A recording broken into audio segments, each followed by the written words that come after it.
9:15 కల్లా క్యారేజ్ కట్టాలి. సింపుల్గా 15 మినిట్స్లో బెండకాయ కూర చూపిస్తాను నేను. రండి, బెండకాయలు కోసి చేద్దాం.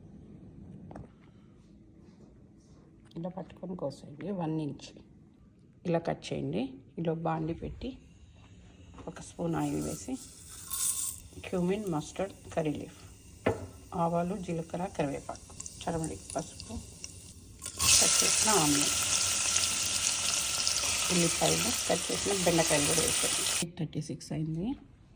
ఇప్పుడు వేస్తున్నాను చూడండి. తాలింపు, సాల్ట్, పౌడర్, కారం, ఇంకా పౌడర్. ఇది లేని వాళ్ళు చింతపండు, ఆమ్చూర్ పౌడర్ ఏదైనా వేసుకోండి. కొంచెం బెల్లం కానీ షుగర్ కానీ వేయండి. ఇది చాలా ఆప్షనల్ అండి. ఈరోజు మా ఇంట్లో బెల్లం నిండుకుంది, అందుకని పంచదార వేస్తాం. రైస్ కుక్కర్ కప్పు వాటర్ వేయండి.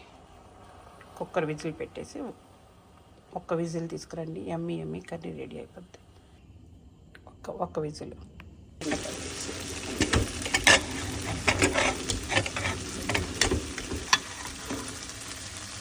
మొత్తం వేసారు చిట్టకుండా అలాగే ఉంటుంది. టేస్టీగా ఉంటుంది. బెండకాయ రెడీ.